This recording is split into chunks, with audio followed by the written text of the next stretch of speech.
Goeiedag, good day, fellow South Africans and citizens of the world.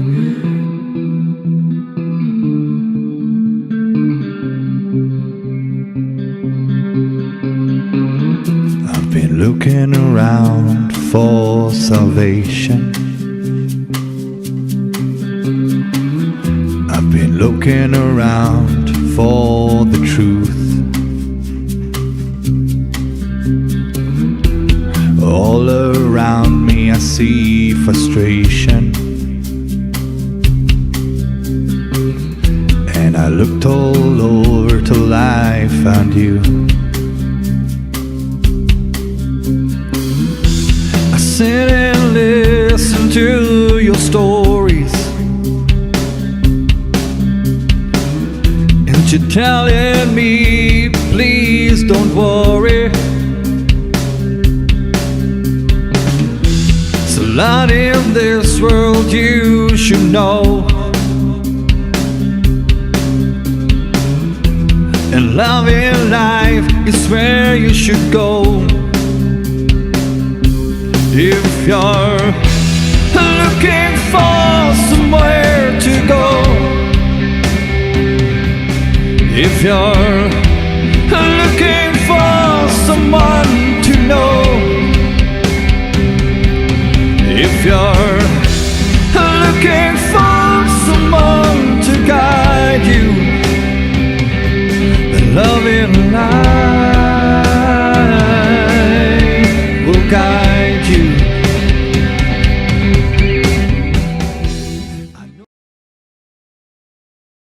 Goeienaand. Good evening, fellow South Africans and citizens of the world. And yes, wasn't last night an interesting live stream? Well, I think that the Ark has done a huge amount of damage for itself, but that's my point of view and my perspective anyway. And apparently John B. Wells is running around trying to dig up dirt, which good luck to him, because I have got such a clean skin, believe me. Anyway, let's get back to the story at hand. Tonight we have the pleasure of Dr. Theo de Jager joining us. Now, Theo is the chairman of SAAI, and it's a farming organization, and he's also involved with the World Farmers Organization. And they have taken a stand against the ANC. Basically, they've had enough. They're gatvol. And I think most of South Africa is gatvol with the ANC too. So without any further ado, let me get Theo up. Here we go.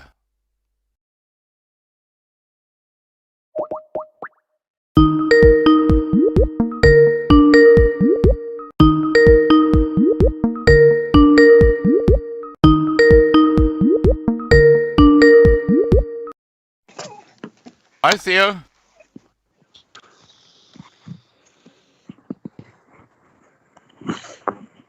Hi, Theo. I can see you now. Hi. No, I can't see you. Can you see me? I could see you for a second. There you go. Now we got you back. Okay, fantastic. I also don't see you. Sorry, what was that, Theo? I also don't see you. I only see Oh, this, no, you won't see me. pic of you. My camera's been stolen Okay. by the streaming software, so you won't see me at all. Okay. Now, Theo, I was watching a very interesting interview you had with Enka the other day, where you were talking about the ANC and their demand that food be delivered to a central point and all that sort of stuff. And you said, that ain't going to happen. Tell me all about that. Yeah. Farmers at the very early stage of the lockdowns realized that although COVID is a very big dragon, the bigger one is the hunger that comes on the back of COVID. And there's only one way to stop a hunger-driven revolution. That is before it starts. We need to get food to where the people are hungry. Right. So different to the USA or to Eastern Europe, where surpluses of milk was spilled out on fields or potatoes got buried because there's no longer a market for French fries. The restaurants and the canteens are closed. In South Africa, the surpluses were worked away to hungry communities in deep rural villages, in squatter camps, shanty towns around the cities. And then, unfortunately, the news broke about very large-scale corruption and nepotism in the government's food aid programs. The food parcels simply never got to the hungry families. It got sold in spaza shops and it went into the houses of local councillors. But the next thing, we got letters, especially from politicians on second and third tier of government, to say that they want to centralize the distribution of food aid and that we need to bring the food to central warehouses run by municipalities or provincial government. And from our farmers, from whom we get the donations, they simply said it's not going to happen. The answer is no. As it is, we do it at our cost. We take it to the nearest area where there is need. We do not ask about politics or religion or race or culture. We just take it to where the need is greatest. We take it to where people are really running out of food and where children are crying for it. And there's no way we can afford an extra layer of administrative red tape or take it further to the city from where we don't know where it will go. So the answer is no. Even if we need to smuggle it to hungry communities, but we'll do it for ourselves and by ourselves. You know what amused me, Theo, was the look in that woman's face, that white woman, her face was like, you going to break the law? I mean, I really wondered how indoctrinated she was. Now, tell me something. Your farmers go out and they do some fantastic work helping the starving. How bad is starvation in South Africa right now? I went with a few farmers, both large-scale farmers and smallholders, white farmers and black farmers, Afrikaans-speaking and Tswana-speaking and Sesotho-speaking, into deep rural villages on last Saturday. And Saturday evening, I simply could not fall asleep. You go with a truck full of avocado and citrus into a village and you hear people crying, and then the tribal chief tells you, for 2 days, there've not been food in that house. You know, I'm pretty sure that those politicians who wanted us to first take it to a warehouse before they would decide where it will be distributed, have never been into those villages. I want to hear them telling that father that we cannot deliver these food parcels now because we first need to do some administrative red tape around it. Unfortunately, the very strict regulations of COVID during the lockdowns in South Africa have destroyed literally hundreds of thousands of jobs, especially in rural towns and in the deep rural areas. And they are not going to just be created again. Many of those jobs will be permanently lost. Right. It will take some time to grow our economy out of it again. And on the back of the loss of jobs is the loss of income streams, and on the back of that comes hunger. And there is nothing that stops a hungry man. No fence, no door, no window, no wall, no international boundary, no sea. And people come from those villages onto our farms because they believe there is food there. That's why we donate our surpluses, and more than that. It is actually to keep them in their villages. There's no way you can stop people in shanty towns around Johannesburg or Cape Town from going to the CBD because they believe there is food there. Nothing will stop the Zimbabweans flocking into South Africa because they believe there is food here. And for exactly the same reason, you'll see people flocking from Africa into Europe and from Latin America into the USA because they believe there is food there. And as long as they are hungry, we will not sleep. Right. Now, I have to just say to you, I think that the ANC government's current strategy of extending this lockdown and Ramaphosa's statement that this is a perfect time to further black economic transformation, which I understand to be that he wants the white businesses to fail, go bankrupt during the lockdown, and then after the lockdown, he'll probably do a lot of funding based on BEE to get businesses to fill the gap, which will be all the black mates. I'm sure that's the strategy that's happening behind the scenes. But what he doesn't understand is that behind every white business, there are probably 10 to 12 on average Africans working, and they're supporting probably 5+ people. So every business that goes down on average in South Africa, you got 60 starving or hungry faces to feed.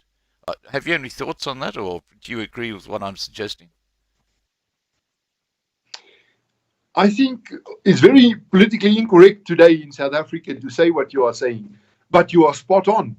You are exactly right. That's what they are saying. It's not what we are thinking.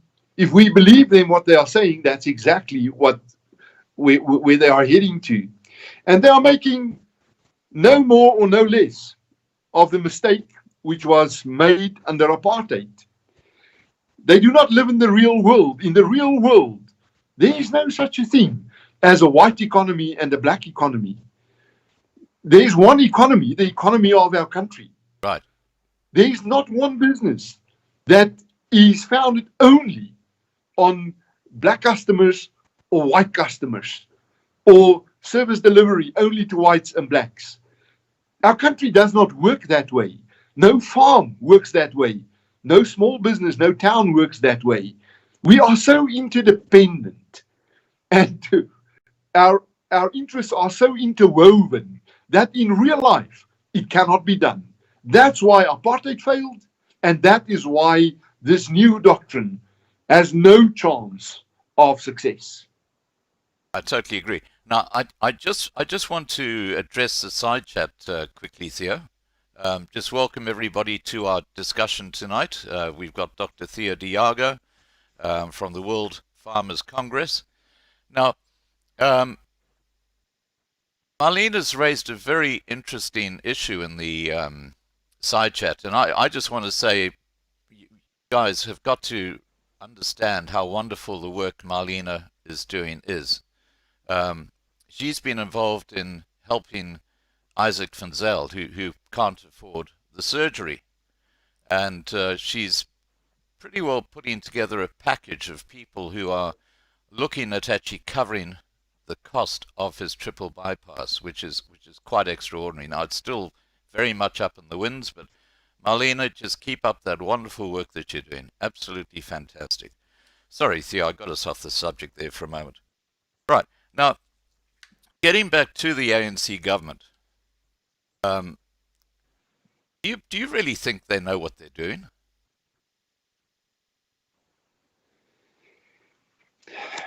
You know, South Africa is in this difficult position financially, as we have heard yesterday in the interim budget speech of Minister Tito Mboweni. Yeah.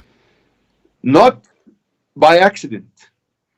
We were stolen into bankruptcy. It is more than 2 years since the Zondo Commission started with its interrogation of witnesses. And we've learned day by day by day about the corruption, the nepotism, and the looting of state coffers. And no one has gone to jail for it up to today. And books have been written about it. I think of Jacques Pauw's The President's Keepers, or Peter Louis Meiberg's Gangster State. Yeah. But no one is doing anything about it. And then one after another of our ministers, Tito Mboweni and Taelia Pravin Gordhan, who says, even our president, Cyril Ramaphosa, who said, these looting years under the previous President Zuma has costed us more than what we have generated. And nothing happens about it. to try to throw more money behind it, as was announced yesterday in the mini budget speech, is like pouring water into a bucket full of holes. Absolutely. And it doesn't matter whether it's 1 liter or 1,000,000 liters. You have the same outcome. It will disappear. You have to fix the bucket. We first have to stop this wholesale looting of state assets, and then we need to fix the economy by stimulating entrepreneurship. There's only one way to kill the dragon of poverty and hunger, and that is by creating wealth. Now, agriculture is positioned and better equipped to do that over a shorter space of time on a broader basis than any other sector of our economy. And there's one condition. We need investment in agriculture.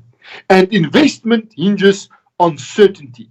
There needs to be a policy environment which is conducive to profitable production. It is a political thing that's needed now. Our problem is a man-made problem, and our solution will be a political decision. We need the political will to change that suffocating business environment in which we need to be competitive. Right. Now, I'll give you one classic example is Ace Magashula, who is a completely corrupt politician. And there's a book out about him. Now, what happened was the dossier, which basically had all the evidence, was lost by the National Prosecuting Authority a few weeks ago. Unfortunately for them, good old AfriForum had a complete set as a backup. So they just gave them the complete set and said, all right, look after this one. You know, you wonder you wonder why they're never getting charged, because dossiers just disappear. That's what's happening.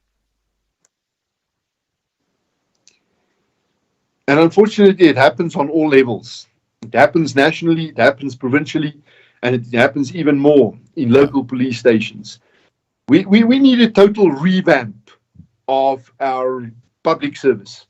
We need to get rid of the legacy of cadre deployment, and we need to get professionals back to the job. Right. And the reason why it happened was because we as a population failed to hold politicians accountable and responsible in the way we should. We have more than the opportunity every 5 years to hold them responsible. We need to organize ourselves better, whether it's in the churches, in the trade unions, in agricultural organizations, in civil rights organizations like AfriForum. But society needs to get involved to build back better. It's not a wagon of which you just release the brake and it will run by itself. It's like a wheelbarrow. Somebody has got to pick it up and push it. And now we need every pair of hands on deck to push. Right. Let's get back to some of the topics. I do kind of get off the topic when we go in a certain direction, but there's some very important points we need to discuss. And one is that there is enough food in the world, but the food is not where the people are hungry, and it costs too much to get it there. The same goes for South Africa. Tell us about that. What are the problems with delivering? I had a meeting today with the president of the World Food Programme, and we discussed numbers.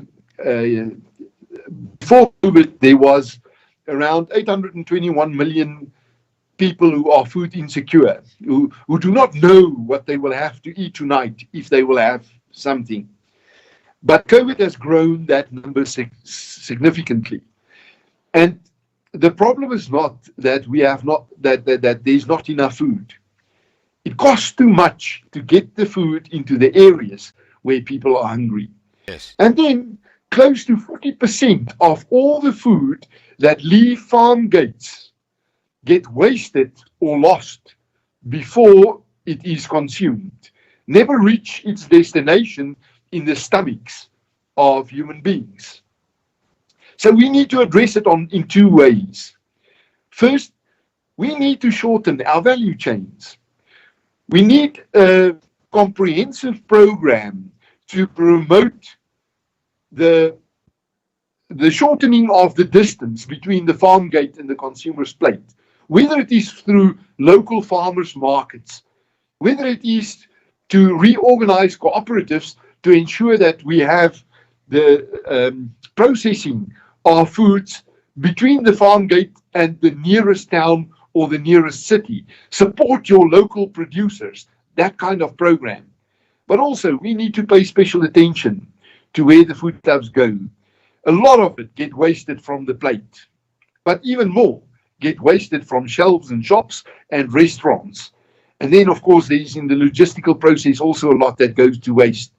And that waste is also bad for our climate. Hey, we talk about a significant part of greenhouse gas emissions from food systems that comes from dumping sites, from food that gets wasted.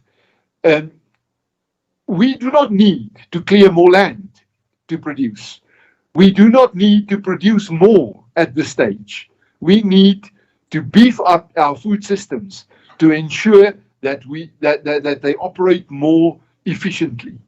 And then if we can reduce that 40% loss, of course, we can make food cheaper. Right. Now, you mentioned there's about 40% of food is wasted. Is that because it goes off? What is the main area of wastage? That's a very interesting question. There is a group of captains of industry, NGOs, development aid agencies, the United Nations and its agencies, and the European Union that they call Champions 12.3, referring to the Sustainable Development Goal 12, Chapter 3, that's about food loss and waste. I'm part of that, and we meet twice or three times a year. The last time was in New York with the General Assembly of the United Nations. And then we compare studies. We try to get the best science to the table to establish just that. If you don't know where the food is lost and wasted, you will not know how to reduce that numbers.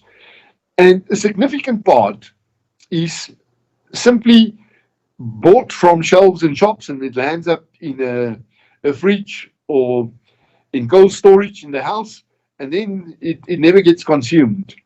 Because consumers tend to buy with their eyes. They buy what looks good. And they never had a specific plan or a menu on which they wanted to put it.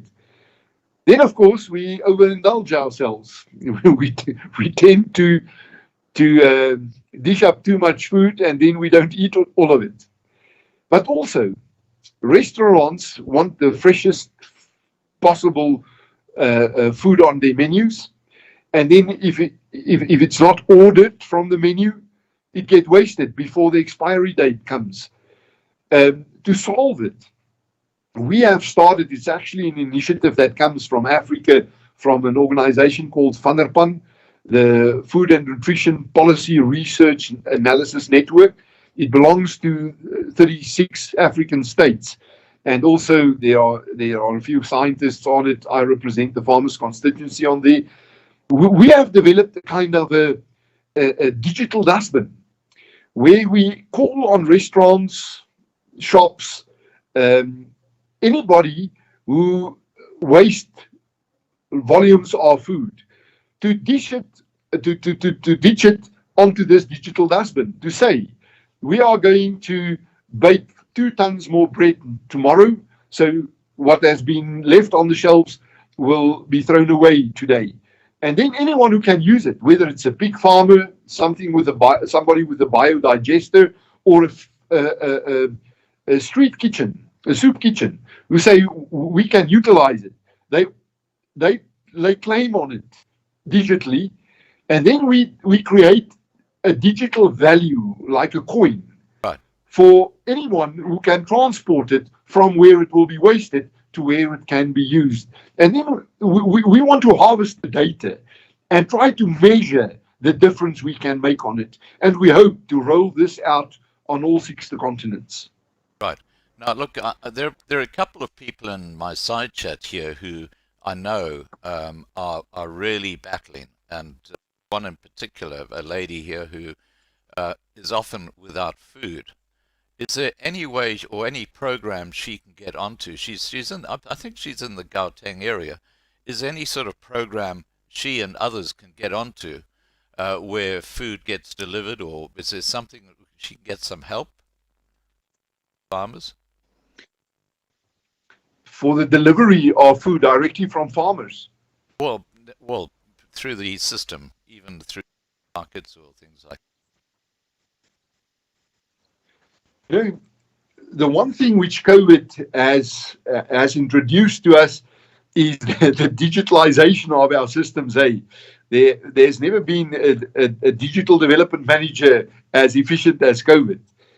And only over the last 2 months, we have seen hundreds of digital cooperatives and chat rooms and websites trying to do exactly that, to build a bridge between where the food is and where it is needed.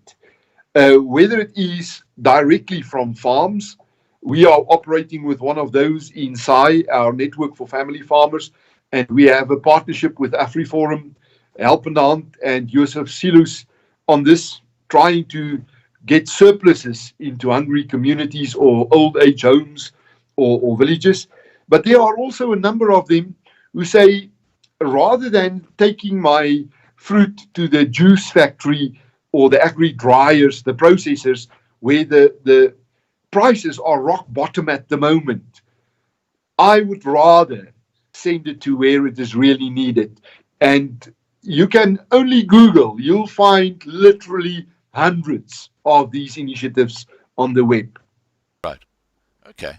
Now, lockdown has caused massive surpluses on farms, like milk in the US and potatoes in Europe. All of this has gone to waste. But in South Africa, the lockdown has been disastrous to hungry families. How can we resolve this? Yeah, you see, the food which we consume today and which we had available during lockdown was already produced since October last year. We didn't know that we would be struck by COVID. Right. And hence, COVID found us with a big surplus in the world supply. And in South Africa, there was never even a yellow light flashing on food security. Unfortunately, many of the food that was produced during this season was never sold onto the market. Farmers picked up the tab for that. And now they have problems to repay their production loans with the banks and the other financial license holders. And they do not qualify for a further loan for the next season. Now, we will only notice this in October, November this year, when the food which farmers are supposed to produce through the winter season will not hit the shelves. In the USA, there's been specific help from government for those farmers who have washed out millions of liters of milk onto their fields. Or Eastern Europe, where it was potatoes. Millions of tons of potatoes got buried because the restaurants are closed and the canteens at the workplaces and the hawkers selling hot dogs and chips on a street corner. So the demand for potatoes have dropped. In South Africa, this did not happen. Those surpluses went into food feeding schemes, and all our farmers' organizations, all the national ones, got involved in the distribution of that food. Unfortunately, it costed somebody something, and most often it went to the bill of the farmer. And we are really wrestling at this stage, our government, but also the World Bank, who has some soft ears for our pleas, and IFAD, the International Fund for Agricultural Development in Rome, where we try to urge them to build a financial bridge over this lockdown period, just to put farmers in a position to plant again for the next season. Right. Okay. Now, one of the big problems we have in South Africa, and we've talked about the centralization of food briefly, but one of the huge problems is the corruption, nepotism, and dissemination of government food aid programs. There was a classic example of that provincial governor, I think he was in Limpopo, where a food truck was seen delivering the food parcels to his house. I don't know if you saw that video. I saw it. And there were so many of those examples caught up on camera. Also delivery to spaza shops where these food parcels were sold to the benefit of some businessman. Yeah. And of course, we had complaints from all over, especially in rural villages, where the food parcels went only to the supporters of a specific political party or a specific councillor on the local council. Right. And this is why the farmers kicked back so strongly when we've got the letters from municipalities and from provincial government in Gauteng and in Mpumalanga to ask us to take all our surpluses or everything which we wanted to dish out in the food aid programs to central warehouses so that they would distribute it. And their excuse was they wanted to make sure that it is distributed equitably, that one family would not get 2 or 3 parcels, and they wanted to ensure that it's good quality food that goes to those families. Well, and as you have mentioned, we simply said no. We refuse, even if we need to smuggle it there. But we are not going to allow government to determine where it should go. Its track record on proper and efficient distribution is simply too poor. And then anyway, farmers want to support communities closest to them. And we know where villages are, where people do not have jobs. We know where hungry families are. We would rather take it there. And anyway, who pays for the diesel to get it there? It's our trucks. And it's from our budget that it needs to be transported into those areas. Right. Okay. Now, South Africa's seen a spike in theft on farms, like livestock, timber, fruit and vegetables, etc., etc. What is really exacerbating this is the decision by Bekesele that these commandos that used to actually patrol the farms have been told to shut down. And of course, this has just exacerbated the situation. What are you hearing on the ground? Because I see there are a lot of farm attacks happening right now in South Africa. Yeah, crime is rife at the moment, probably because of job losses, poverty, inequality because of that.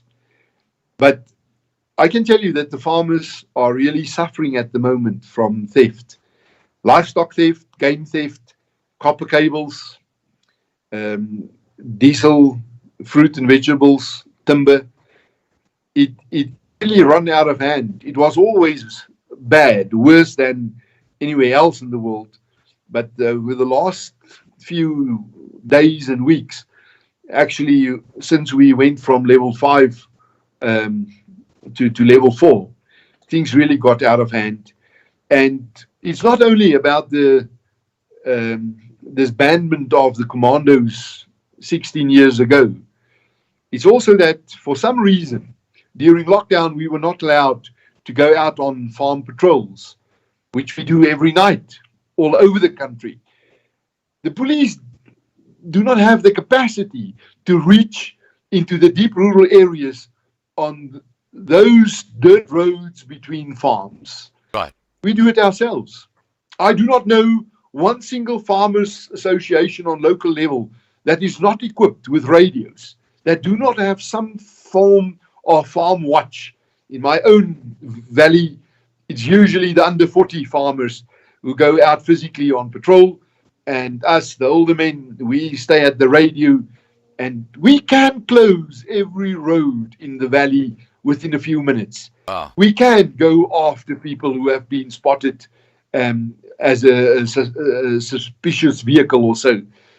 And we try to work as closely as possible with the local police. Right. And as I've written to Minister Skele, I don't believe that one single COVID infection has been avoided by closing down the farm watches. Yeah. I don't think it made any difference to the combat on COVID, but it sure as hell made a lot of difference to the feasibility of certain farms where farmers have been stolen into bankruptcy. Yeah, well, look, I find it extraordinary when you consider the taxi industry. I mean, that's a petri dish for the coronavirus, and that's allowed to continue. And clearly, it's one of the problems that this lockdown has, is because the failed lockdown. We've now got something like close to 120,000 infections in South Africa. It's not, the curve is not flattening out, it's actually going parabolic, which reflects the truth that this lockdown is not working. So to have it is just ridiculous in the first place. But I want to just keep on that theme. Onderstepoort, just a week ago, had a whole lot of farm attacks and I think a couple of murders in that area, in about a 50-kilometer area. Was that one particular gang? Do they know who was actually conducting these attacks? Was it something to do with the government? Yeah, in the case of northwestern Pretoria, Onderstepoort area, the farmers do believe that it is a gang that has been active in the region before. They were caught, and they seem to have been released again when early in the COVID lockdowns. You will remember there was this massive releases of inmates. And they believe it's the same gang. We have seen 8 farm attacks there in a question of a few days. But since the lockdown went from level 5 to level 4, in South Africa we've had 64 farm attacks and 8 murders. And you know, every farm attack is a tragedy. I've seen so many foreign commentators and also media journalists saying, you are complaining, but how is that different from runaway crime statistics elsewhere in Africa, or elsewhere in South Africa? How's it different from the situation in the Cape Flats, the gang violence we see there, runaway crime statistics in townships? It is different. It's not the same. And for 3 reasons. Firstly, no one calls for it in the townships or in the Cape Flats, like it's being called for at political rallies when they sing, kill the farmer, kill the boer. No one calls for the killing of gangsters or communities in the Cape Flats. Secondly, nowhere else is it accompanied by this intense brutality, the torture. They do not drill holes in the kneecaps of an old lady on the Cape Flats or take out her eyes in the process. And then afterwards, there's not this applause for it on social media. And literally, like in the last farm attack we've had in Polokwane last week, or the 2 we've had in Onderstepoort, thousands of them on Twitter and on Facebook who say, yes, you are land thieves, you deserve it. There should be more of it. And there's no reaction from the law enforcement agencies to stop it. That makes farm attacks and farm murders different to other forms of crime in South Africa. Yeah, well, that's certainly been stirred on by people like Julius Malema, let's face it. Now, the thing I find very disturbing is that if a white farmer is in his house and a couple of these gangsters break into his house, and they might have guns and they might have pangas, but if the white farmer actually defends himself by shooting them first, they're then taken up for murder. I find that extraordinary. What happened to defending yourself? Yeah, we've had this um, firearm license amnesty, which was disrupted by the lockdowns, and we hope that it will be reinstated around August this year, that we will have an extension or a new amnesty period, because there was a lot of confusion onto the system, whether the old licenses are still valid. The one court said it is still valid, the police said it's not. And there is certainly a lot of legally owned firearms that needs to be re-registered and licensed. But unfortunately, in this process, farmers had to hand in their firearms at the police stations, and very, very few of them has been given back since December last year. Right. So farmers are very skeptical about the process. It seems like a way of disarming us. Yeah, exactly. And when farmers have the option rather to keep it illegally than to be caught up in an incident where you are not armed, they would rather opt for the illegal way of just having a firearm around, because the police cannot protect us on farms. No matter how they try, they cannot protect us now on farms.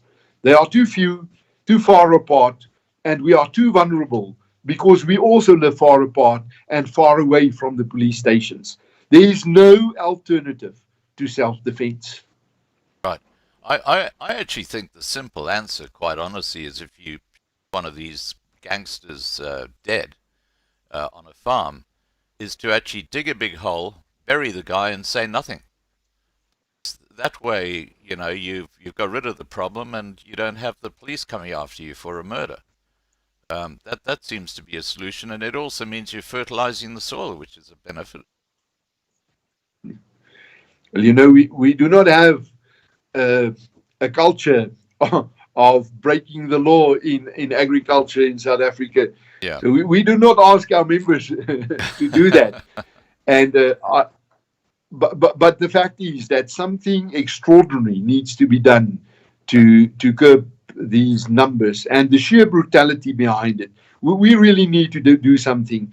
And touch wood, I have not missed an opportunity over the last 3 years since I became president of the World Farmers Organization, whether it is in addressing the United Nations or its agencies, whether it is at the European Union or any of the conferences of the national farmers organizations elsewhere in the world. I always talk about farm attacks and the problem of expropriation without compensation as an appetite killer for investment. Right. Yeah, I totally agree.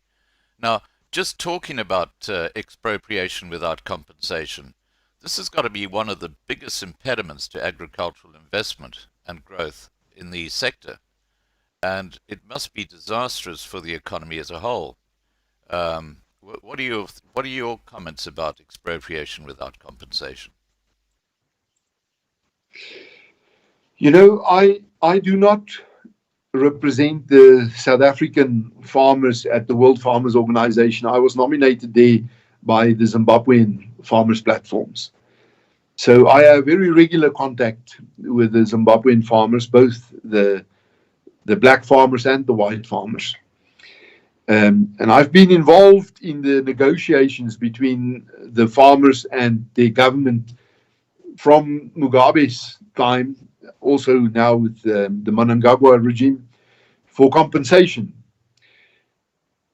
Because we have an example right on our doorstep of how not to do things. There's nothing good to be said about what happened in Zimbabwe. That country was extremely competitive. It was the envy of the world's cattle industry, tobacco industry, cotton industry, and cut flower industries. It created wealth from the soil like no other country on our continent. It competed with South Africa, and it outsmarted and outperformed us in various sub-industries. And within a very short time, within 20 years, It destroyed everything it had, also the capacity to create the wealth, and it dropped into utter poverty and despair. And today it has more citizens outside of its borders than inside its borders. And no matter what you think of Zimbabwe, let me tell you, the human capital that comes from that country surpasses anything else on our subcontinent. Right.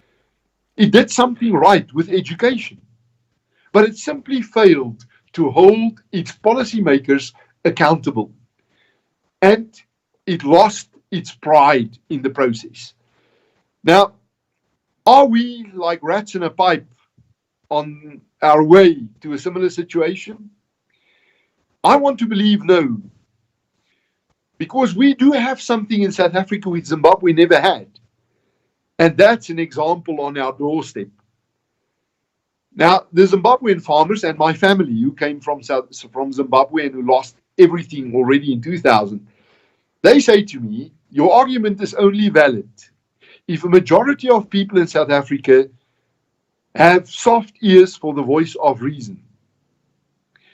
And then my only answer to them is, if a majority of people in South Africa do not understand the voice of reason, then we never had a future in South Africa. And I refuse to believe that.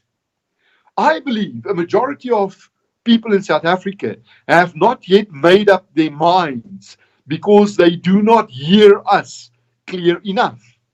Because the way we engage in the dialogue is not digestible for a majority of people who need to hear this message. And we need to engage in a different way than what we have done up to now. Because there's a legitimate expectation amongst Black South Africans that we should have had developed a class of profitable Black farmers by now, and we should have.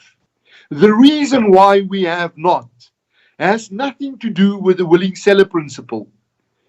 The willing seller principle have not failed in South Africa. It was not properly put to the test.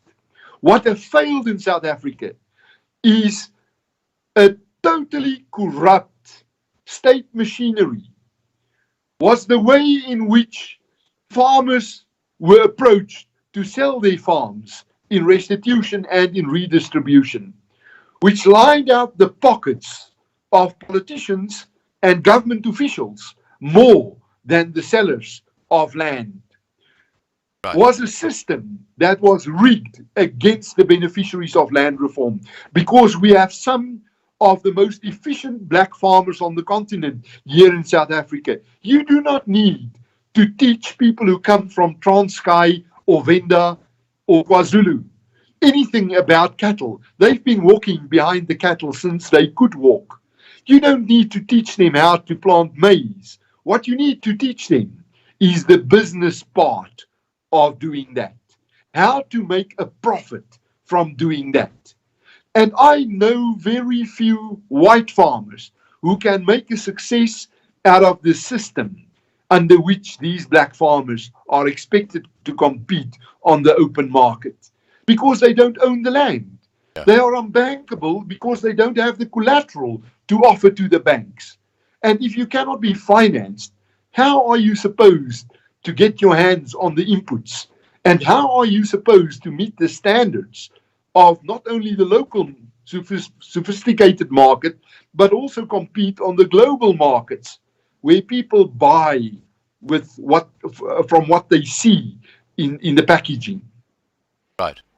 Well, with this lockdown, the global markets must be in chaos.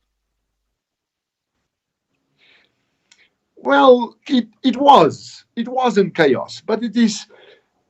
There's a new order that came into it. Having discussed today with the Ukrainian farmers, the Italian farmers, the German farmers, even the UK farmers, on how to build back better, they get a lot of assistance from the European Union and from their governments to ensure that their businesses are still profitable and sustainable. Governments are bending backwards to assist them to be competitive. Our problem is that our exports were stopped. For 6 weeks, we could not even export our wines. Right. And you know how many years it took to gain the shelf space on European shops and liquor stores and on European restaurants' menus. And it's going to take us another decade to get back to where we were. And we never understood why our wine exports were stopped. Also this year, we will see no foreign hunters, which means that every game rancher is financially in trouble this year. Hence, we started with our program in Sai to ask, go hunt. If you are one of those guys who go hunting every third or fourth or fifth year, this is the year to go hunt again. Because you're hunting something on that farm might just assist that farmer to keep his farm this year. Right. Now, really the elephant in the room is how can we keep feeding Africa when the population growth is exploding like it is? Yeah, of the expected 2 billion more mouths to feed in the next 30 years, nearly half of that is expected to be in Africa. Now, you know, Africa has everything that money cannot buy. Right. We have 46% of the world's underutilized farmland. We have the most wonderful soils. We have the best climate of all the continents because we are smack bang in the middle of the world, half in the northern hemisphere and half in the southern hemisphere. And we have nearly half of the total population of Africa involved in the food chains, most of them as smallholder farmers. What we lack is things which money can buy, is things that can be acquired through investment, the linkages to markets, the technology, the expertise, the experience, the infrastructure. Africa's biggest impediment, and please forgive me, I will fail every farmer in Africa if I do not say it the way I say it. Our biggest impediment is poor governance. It costs less today to load a container of grain or farming equipment in the center of the USA and bring it down the Mississippi across the Atlantic to Cape Town Harbor than to take it from Cape Town to Lusaka. Wow. If you go to Congo from Johannesburg only once with a truckload of equipment, and you see how often you need to stop at an informal roadblock or an informal toll gate and pay something because you cannot argue against AK-47 wielding teenagers. I've done it. I went to Congo to start farming there, and it costed me 1.2 million rand more than what we budgeted for because of this lack of governance. Then you will understand there's no chance for the economy of this continent to grow and for the wealth in it to be unlocked until we have proper governance, until we have rooted out corruption and nepotism and looting. Yeah. Wow. Now, okay, let's move on. Fuel. One of the big cost areas is fuel. I know, for example, charities that we support, like Farmers Aid and Boere Droogtehelp.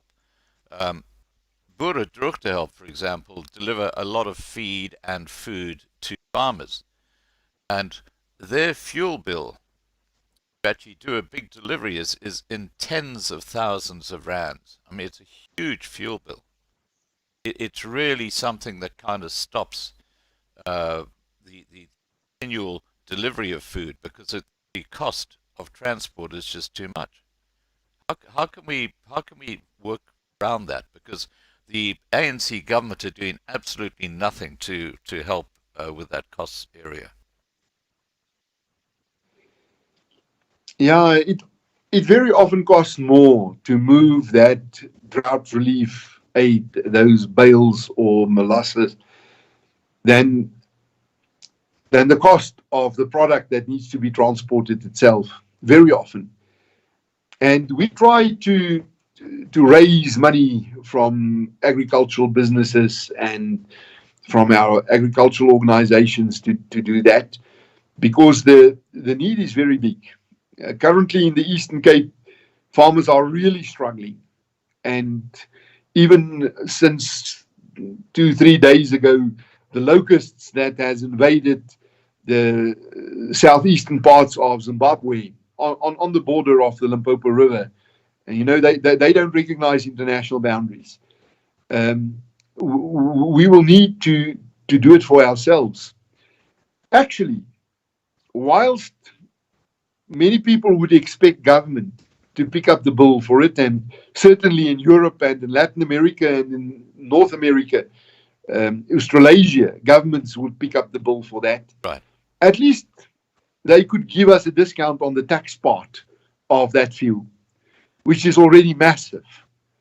If only they would release us from that part which is not paying for the fuel, but paying for the infrastructure and everything else, it would have been much easier to help ourselves. Because like with food for humans, animal feed that needs to be distributed now, there's enough of it in South Africa. We do have surpluses in KZN, in the sugarcane industry, the cane tops, and the molasses, which is a wonderful cattle feed. Few things make cattle fat over a shorter space of time than sugar, like it fattens us too, eh? And we have surpluses in Limpopo and Mpumalanga that can be taken into the Eastern Cape and Northwest Province, Deep Northern Cape, where we have the shortages. But it simply costs too much to get it there. Right. Now, okay. What about the Zimbabwean farmers? You know, that area has been totally decimated by Mugabe and what's gone on since. Do you think that South Africa is going to go the same way as Zimbabwe when it comes to this situation that's unfolding? We have no guarantee that we will not go there. We cannot take out any insurance policy against it. It is a realistic scenario unless we do something about it. And part of that needs to be done is international pressure. Earlier this year in Davos, I sat in a small meeting between the World Bank, the Minister of Agriculture of Zimbabwe, and they were talking about a loan to get that country on its feet again. There's no way Zimbabwe can get on its feet again without a massive capital injection, and it will probably come in the form of a loan from the IMF. And the guy from the World Bank, he was as clinical about it as only a banker can be. He said, I cannot feel sorry for you. I'm a bank. I must look at your ability to repay. You can only repay if you can produce and you can sell. You need to create wealth to cover a loan. And there's no way you can get that investment until there is more certainty in your environment. No one will invest with a sword of expropriation hanging over his head. And it's not good enough to say that you've stopped doing it. You need to compensate what you have taken. Now, we have been discussing with the Mugabe regime already since 2014 about compensation for those farmers, and he was not unwilling. He simply said, we do not have the money. The UK should pick up that bill. He actually said to me in person, we want to compensate the farmers because we know without that compensation, we will never be mainstreamed in the global economy again. But the money should not come from our pockets. Hence, when the World Bank said in Davos this year to the Zimbabwean government, no, you cannot have that loan until you meet certain criteria, of which the very first is compensate. He also looked at me and he said, of course, the rules will be the same all over the place. Because, Scott, the story of expropriation without compensation always ends in the same way. At the end, you need to pay, no matter how long it takes. This is why we have a restitution program in South Africa. People who lost their land because of apartheid in 1913 now gets compensated, because at the end of the story, you need to pay. And this will not be different if we embark on this route in South Africa again. If land is taken without compensation now, somewhere in the future when we can least afford it, we will need to repay, or the world will not do business with us. The world do not understand political correctness. There is a set of rules. It is written in the Universal Declaration of Human Rights. And the chapter is very short and very simple. You cannot take somebody's property arbitrarily without compensating him equitably. Yeah, look, I totally get that, but this ANC government are a law unto themselves. I mean, we know this because, as we said earlier, no one ever gets arrested in the ANC government. And my belief is that what they're doing is quite deliberate, because they're looking for a two-tier economic system.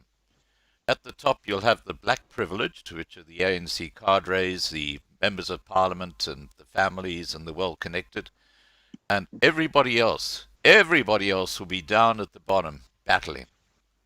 There won't be a middle class. I think that's where Ramaphosa wants to take South Africa. It's rather like what's happening in other communist countries like China, where obviously people have little apartments and stuff like that, but they're living basically from day to day. And you've got these super rich guys at the top and very little else. You see, that's the paradigm in which they grew up and in which they were trained. And unfortunately, they could not break out of that paradigm as yet. This was their dream as youngsters, and the whole world has changed, but not their dream. Right. And personally, I'm skeptical that this cabinet which we have now and this parliament which we have now has the capacity, the leadership, or the will to repair what needs to be repaired. Right. Okay, now I'm going to start putting questions to you that I've received from people. And I'll start with Stephen, who wrote, says shortage of food for next 20 to 30 years will be significant due to inactivity of the sun. And he says in brackets, grand solar minimum, every 400 years odd. So we might have to look at new growing areas. Do you have any thoughts on that? Yes, there are big movements across the globe to look at alternatives. Everything we have in terms of our energy, of our food systems, originate with the sun. It's about the heat and the light units. You cannot grow anything without that. But technology has developed so far that urban agriculture, indoor agriculture, vertical agriculture found a place in our food systems. Not in the whole food chain. It is still really focused very much on leafy foods, spinach and salads and that kind of stuff. It's hard to do maize and wheat on the scale that it is needed. On urban agriculture or undercover agriculture.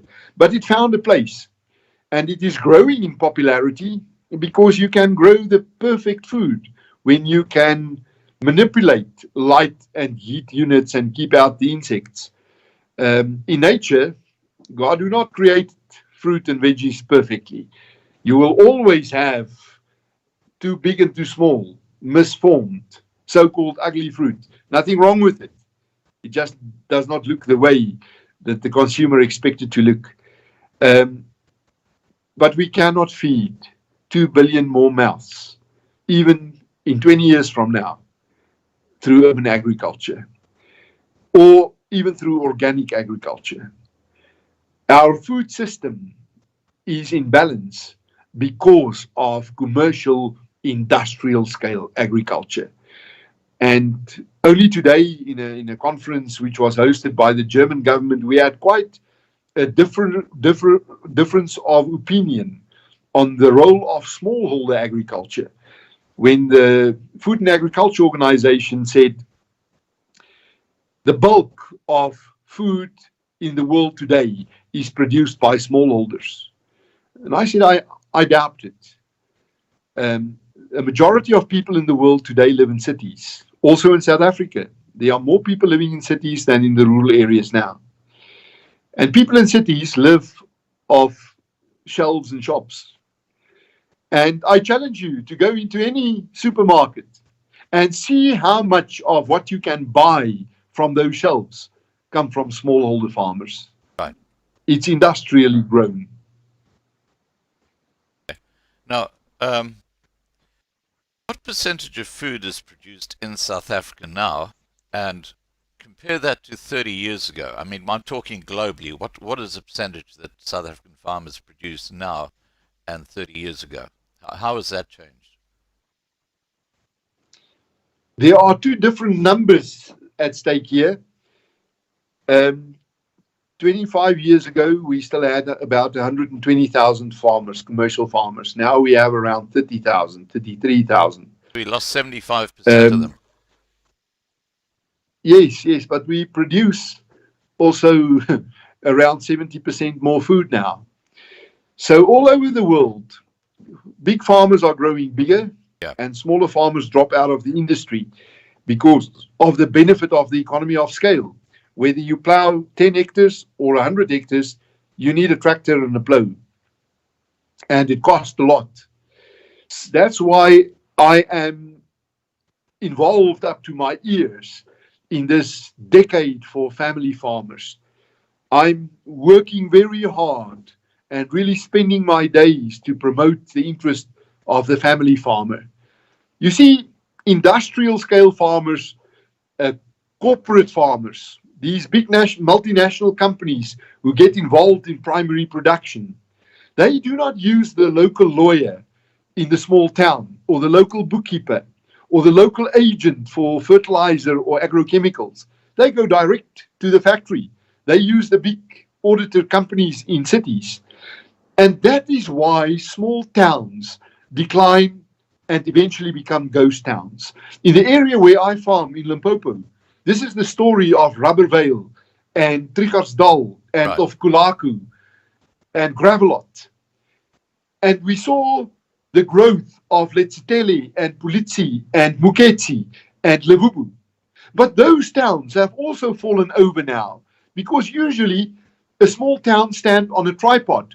It's a church, a primary school, and an agribusiness or a cooperative.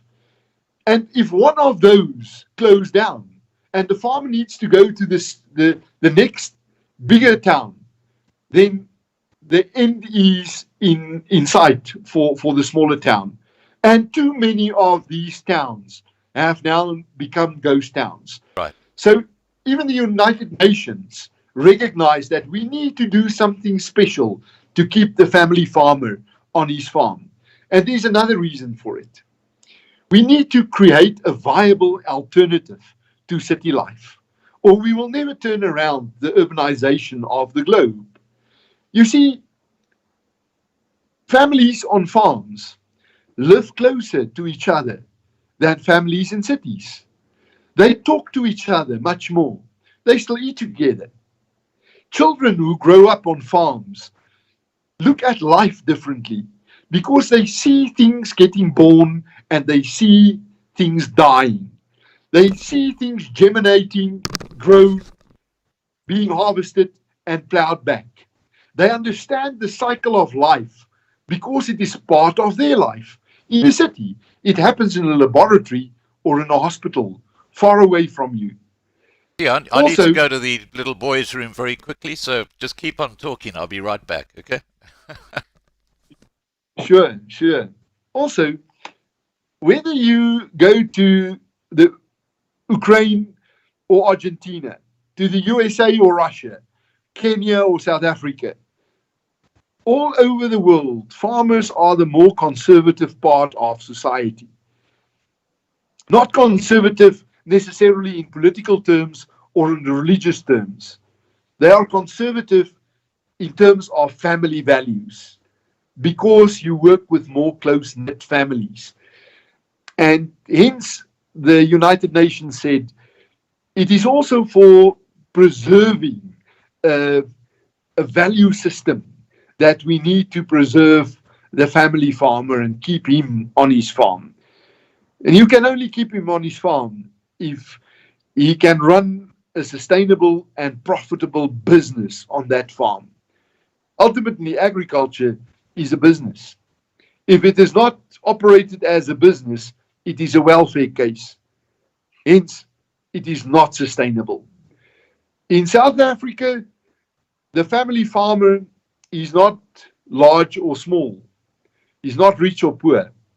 He's not white or black. He's not old or young. Right, He's I'm not back. well established or a newcomer. It is a family that ekes out a living from the soil.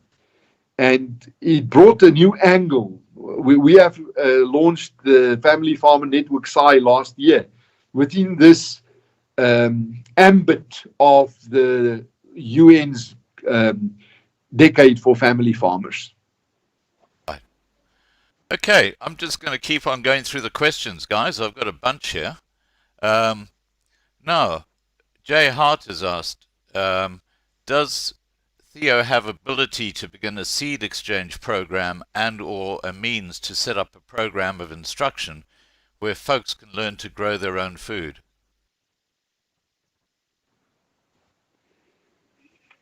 I really wish I had, but I have a dream for it, and I'm really grateful for this question. Inside, we have started with a program to take seeds into villages and into schools, all kinds of schools, poor schools, wealthy schools, urging the teachers to get children to start their vegetable gardens. And if they don't need it to feed themselves, they can donate it to an old age home or to a poorer school. It's so important for us to recruit the brightest young minds to choose agriculture as a career. And we can only do that if we catch them before they have chosen their careers on school level. And how better than to get them to start farming on the schoolyard. But it's not only that, COVID has really brought a new awareness of where food comes from. So many families asked about seeds and how to start my own vegetable garden since the lockdown started in more than half of the world, that I believe in the next few years we will see this phenomenon of backyard farming like never before in our lifetime. And this is good news, because then the consumer will understand why we need to do what we do weeding, do the spraying of our crops with insecticides to compete against the insects. Because you see, nature never provides surpluses. Nature always seeks a balance. To provide surpluses, you need to bend the rules in nature. Agriculture is not in harmony with nature. Yes, we live and work very close to nature, but we are actually working against her. That's why we are weeding our fields. That's why we spray insecticides. We want to kill the insects. That's why we do predation, to stop the jackal and the leopards from taking our sheep or our calves. Right. We need to compensate. And hence, the biggest single debate in the World Farmers Organization today is farmers' organizations asking each other, how can we tread a little lighter across our pastures and our fields? How can we ensure that we put back in nature in terms of biodiversity and bringing harmony again? Because we know our production practices is not in harmony with it. Right. Okay, now, next question. Here we go. Inov Rupley asks, Theo, how has the commercial farming changed in the former homelands? What support is there for commercial farmers? And are investors acquiring land in the homelands of commercial farming? Now, before you answer that question, I traveled to Kokstad in the old East Griqualand, about 8 or 9 years ago. And while I was there, I went to Ongeluksnek, which is right up in the Drakensberg. And it's a pass that you can go up, but it's a very, very bad one. You need like a motorbike or a donkey to get up there. And on the way to Ongeluksnek, there are all these old farmhouses that used to be, occupied by white farmers. And they're now, through the old homeland policy back in the 80s, they were given to black farmers. And it's so interesting because the whole thing has gone the full circle. The black farmers couldn't use the land which the white farmers had once used. The white farmers now actually leasing back that land from the black farmers. The only thing is that the house that used to be beautifully maintained, all the corrugated iron has gone off the roof, the toilets don't work, the whole thing, it's just shocking.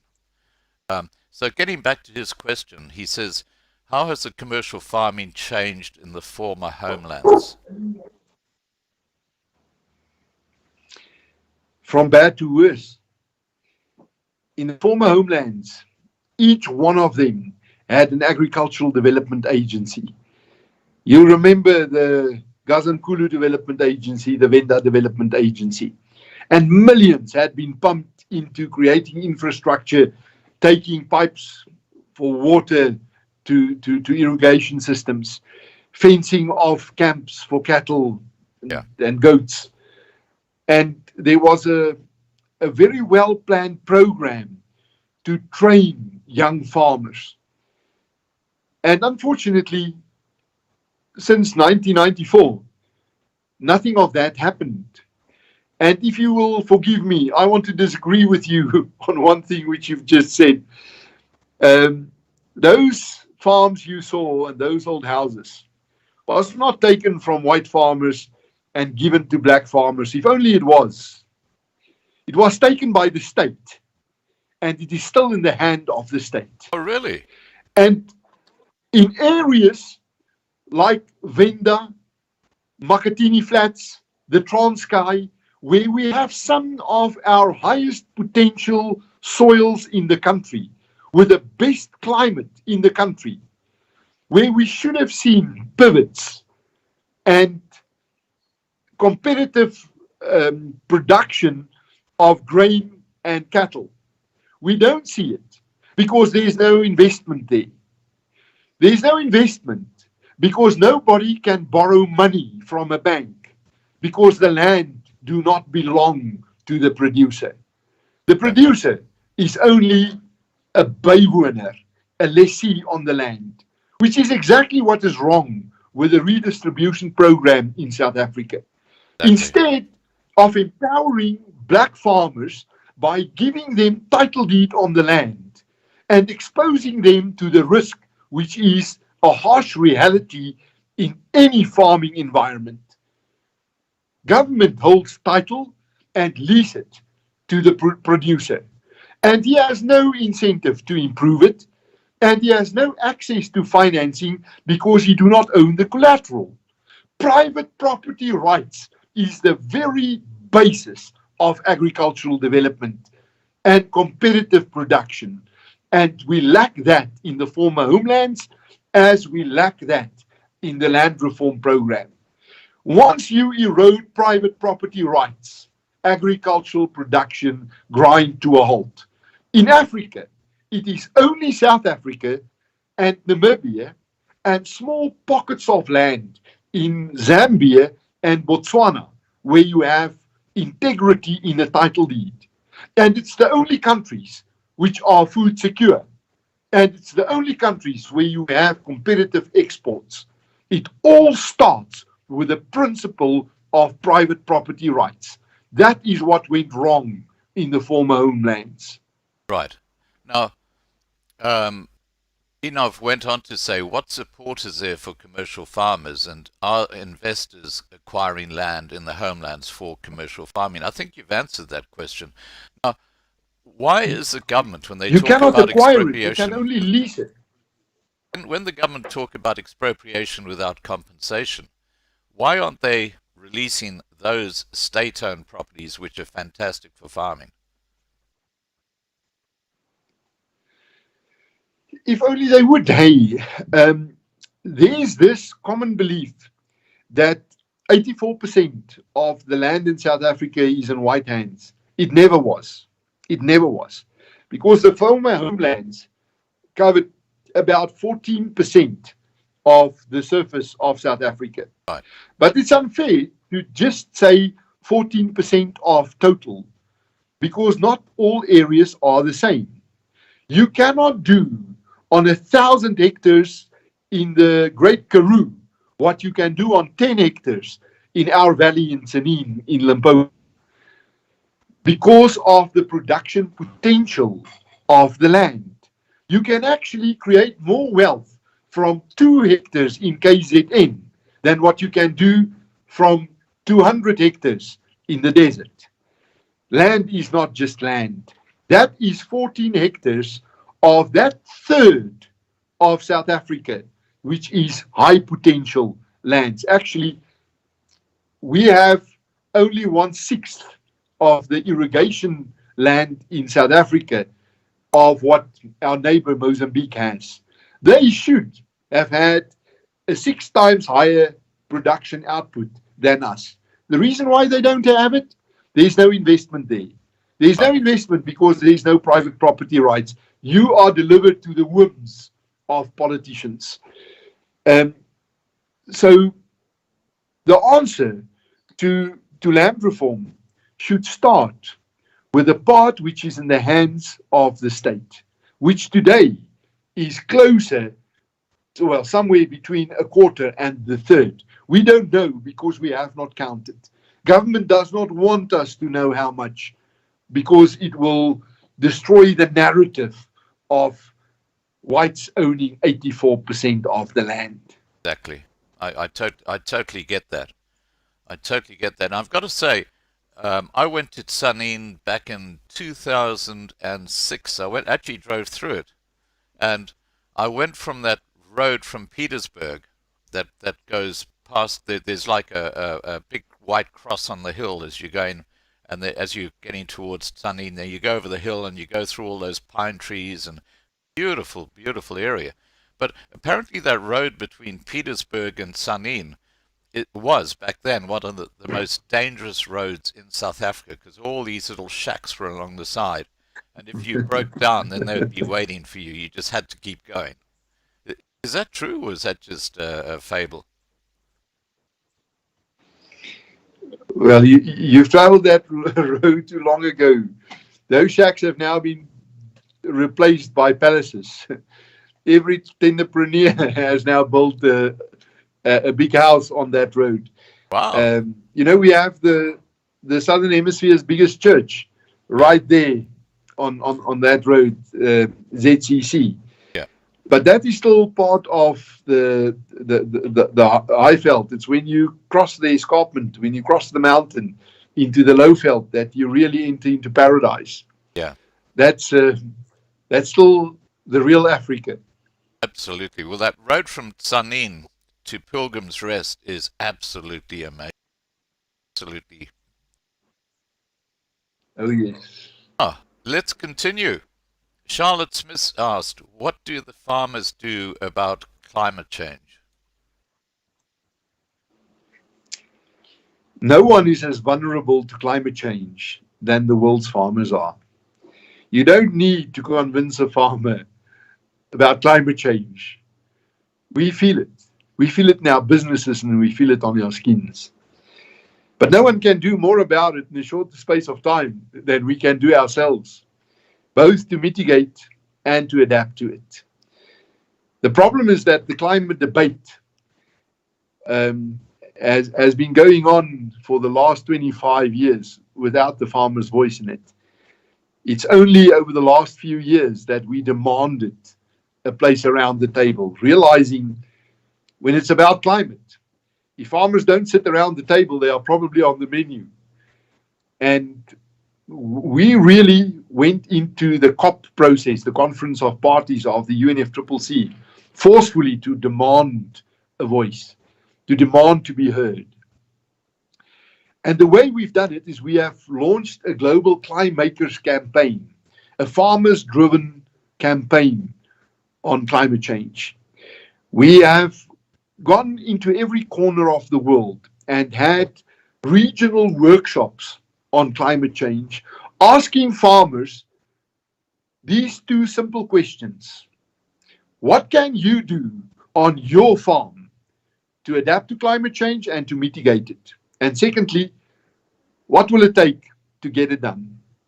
Knowing that the answer from Southern Africa will be vastly different to the answers from North America. The answers from Eastern Asia will be vastly different to the answers in Latin America. But we hope to share these ideas and experiences and compile a kind of a climate smart agriculture Bible with which we want to take again to the UNFCCC and say, this is what farmers believe we can do. This is what it will take to get it done and put the ball in their court. Now, the debate around climate change is mostly around greenhouse gas emissions, Right. of which apparently agriculture is the second largest.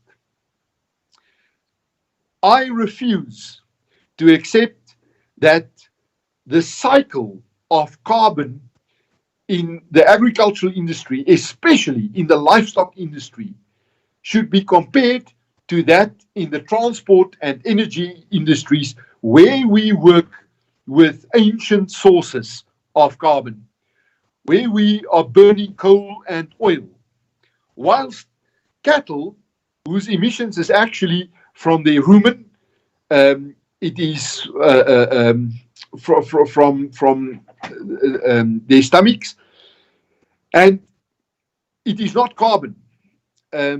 It is, what's the English word for it? I forgot the English word of greenhouse this gases. gas.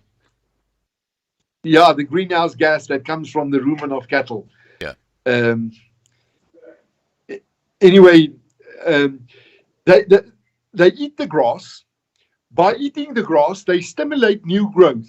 There's more photosynthesis. There's more capturing of carbon and sequestrating it where it belongs, under the surface of the soil. Hence, the net effect of a cattle farm, when it is grazed on grasslands, can be carbon negative. I will introduce tomorrow at the General Assembly of the World Farmers Organization a program which I really pray that I will get a mandate, whereby we want to try to sequestrate 1 trillion tons of carbon from the atmosphere through agriculture and put it back into the soils. Everybody just talks about the one side of the balance sheet, the emissions. But we need to do something about it. We need to get it back into the soil. And only agriculture can do that.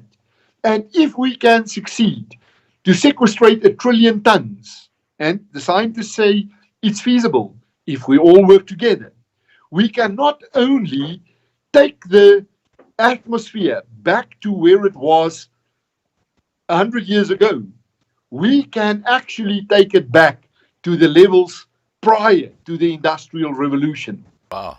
Many people tell me this dream is too big. Well, my attitude is if it is possible, it cannot be too big. And in any way, if one's dreams are not scaring you, then you should dream over. Then it's not worthwhile doing. Right.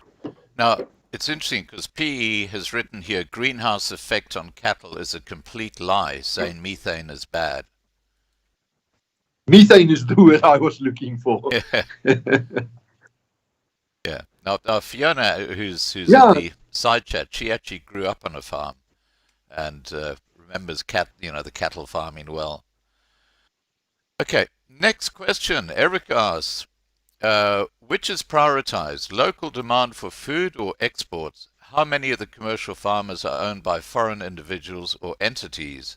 And are they obliged to prioritize local demand first?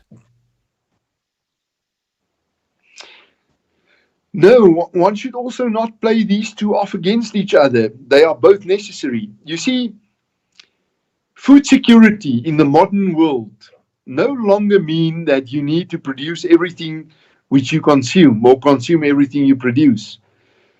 In a world that became so small and is still becoming ever smaller, food security means that you need to produce enough of that in which you have a competitive advantage, so that you can exchange from the food basket for that on which you do not have a competitive advantage. No country produces everything it consumes. And global trade became of vital importance in feeding nations. Take two examples. The one is tea. 15 years ago, we still produced the bulk of tea which we consumed in South Africa.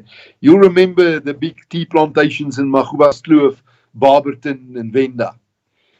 But because of the price of labor, we simply lost our competitiveness. And today, the only tea we make is rooibos tea. Because we could not compete against Rwanda, Ethiopia, Kenya, and Tanzania, from whom we now import all our tea. Labor became both too expensive and too hard to manage. Tea is 2 leaves and a bud, and only fingers can pick that. There is no machine which can do that. The other one is bananas. You know, our banana area stretches from Levubu in the north through Tsanin, then down the edge of the Kruger National Park into the Underberg and into KZN. The whole banana producing area, and we had about 11,000 hectares under bananas 15 years ago, is within 1 hour's drive from Mozambique. Now, unfortunately, when land claims started, not only were all our tea plantations claimed, but also every banana farm in the country. We had a saying in the early 2000s, if you see a banana tree on a farm, you can be sure there's a land claim on it too. Now, a banana tree has a lifespan of 12 years. After 12 years, the bunches become smaller and smaller. Right. So the average banana farmer would renew his orchards 1/12 every year to have a proper rotation. But if you don't know whether you will still have this farm in 2 or 3 years from now, you will not spend that more or less 250,000 Rand per hectare to renew your orchards. And in any way, bananas is very labor intensive. And you pump a lot of water, you use a lot of electricity, and the price of water shot through the roof. Whilst next door in Mozambique, you have a 99-year lease agreement for around 7.50 Rand per hectare per annum compared to 250,000 in South Africa. Your electricity is only 22% of what you pay in South Africa. Your labor is only half of what you pay in South Africa. So more and more South African farmers started to plant in Mozambique. And today, South African banana farmers are struggling to compete with themselves in Mozambique. Yeah. They take the same box, send it to Johannesburg, Pretoria, Cape Town fresh produce markets under the same brand. And those two pallets, the one from Witrifuur and the one from Maputo, stand next to each other. But there is more profit in the Mozambican box than in the South African box. And the Mozambican profit does not come to South Africa for reinvestment. It goes back into Mozambique. And the whole industry have slowly crawled across the border. Now the question is, does it really matter? Because Mozambique is a better banana production country than South Africa. But they still cannot compete with us on avocados and macadamias. Personally, I really had a struggle on how to try to manage this. And at one stage, in around 2010, I started to try to convince farmers to invest on that side too, as in Tanzania and Zambia and Angola and in Congo. Because somebody is going to unlock the wealth of agriculture on the African continent. And if we don't do it, it will surely be the Chinese and the Brazilians and the Dutch and the Russians who are also aggressive investors. Now, I will never claim that we as South African farmers understand Africa. We know we don't understand her. But we surely understand her much better than anyone else. We understand the necessity to sit under a tree and negotiate for days on end before you close a deal on land.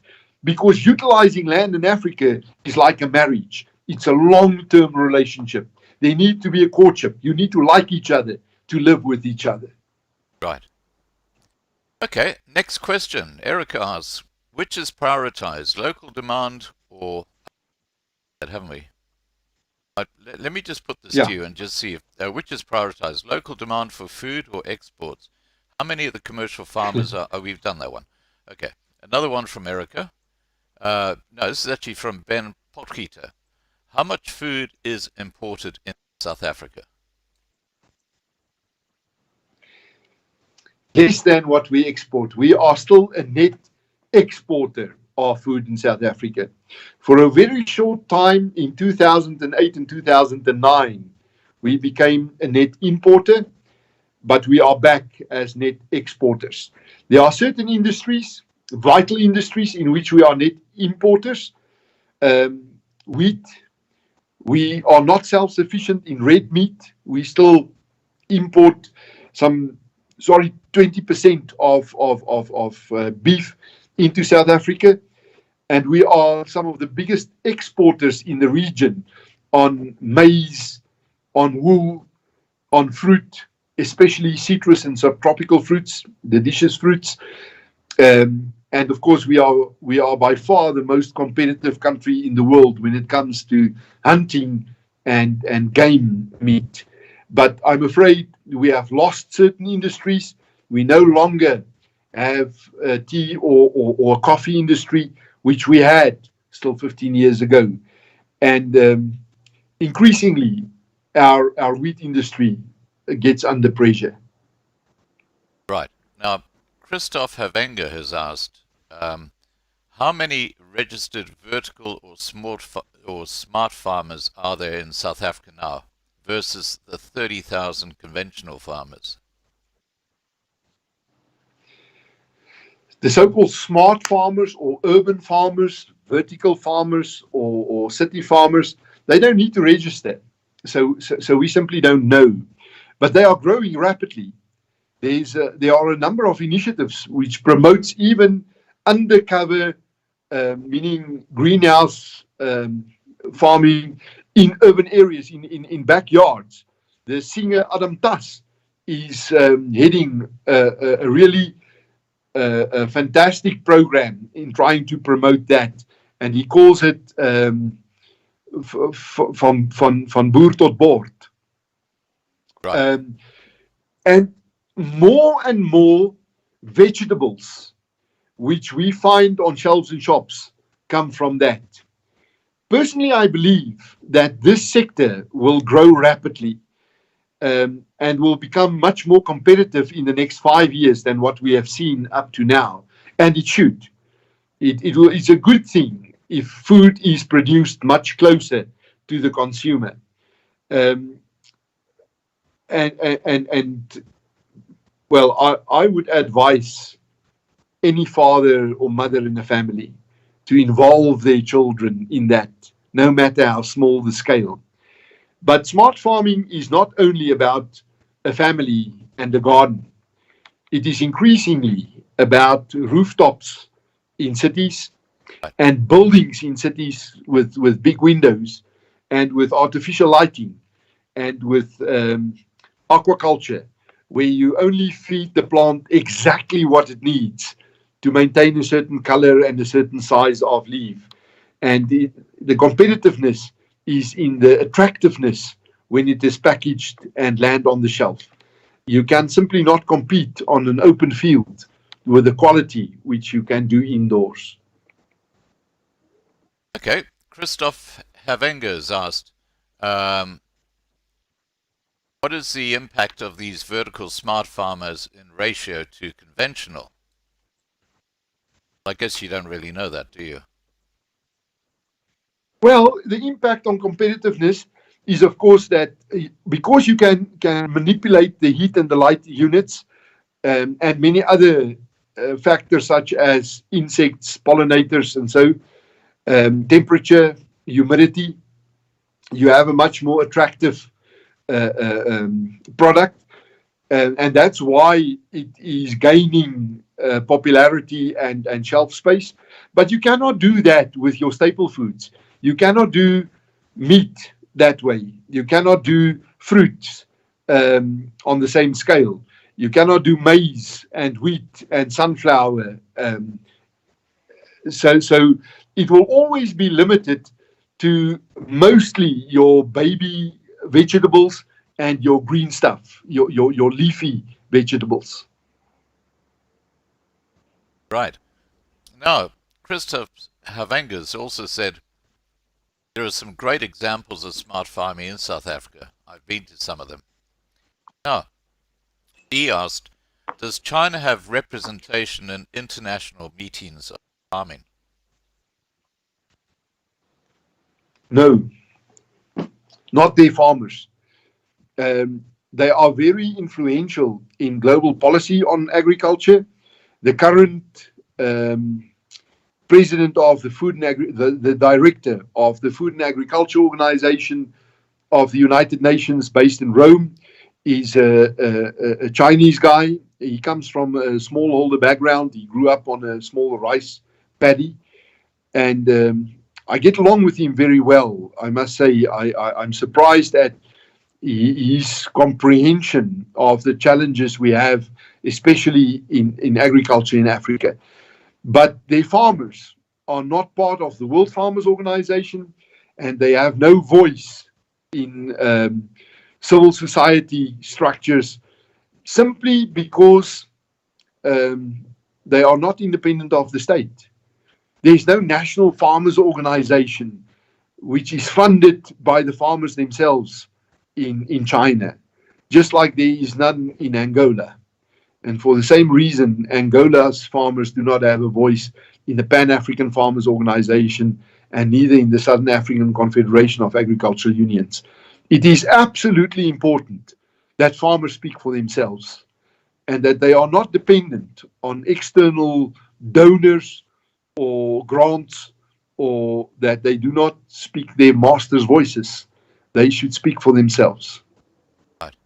Now, there are a couple of questions here about GMO, and I've got a question I want to throw in there too.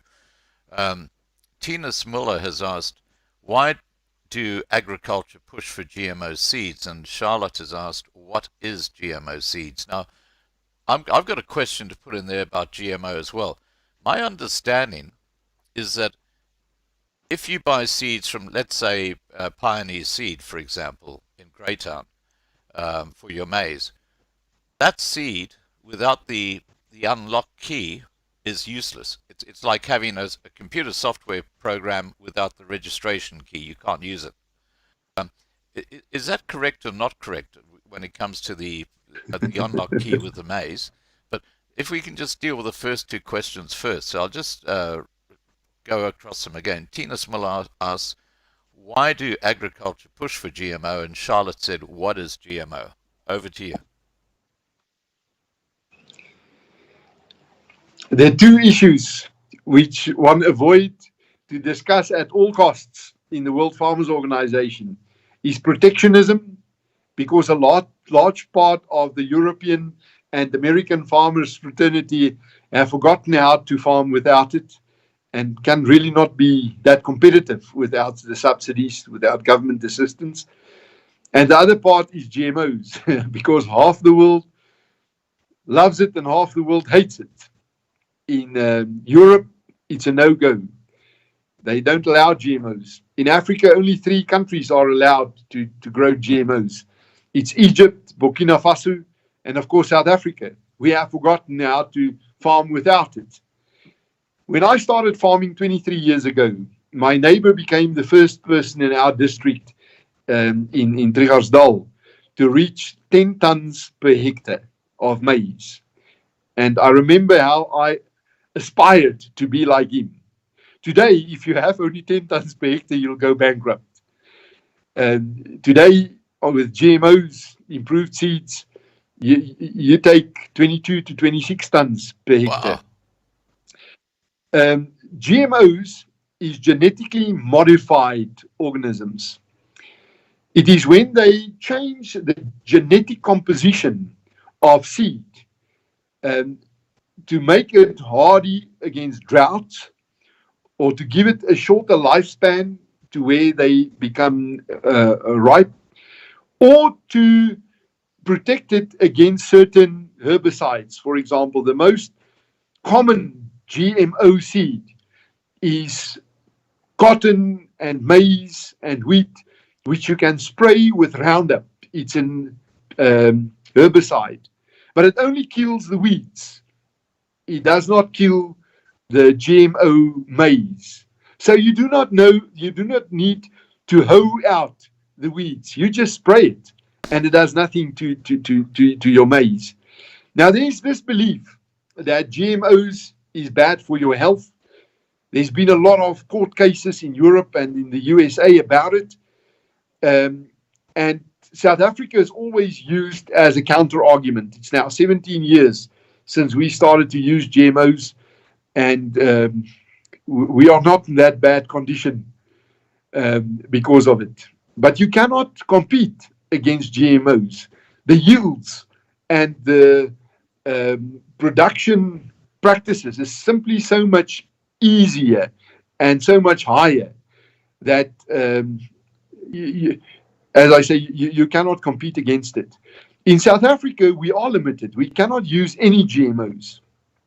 The limiting factor here is nature.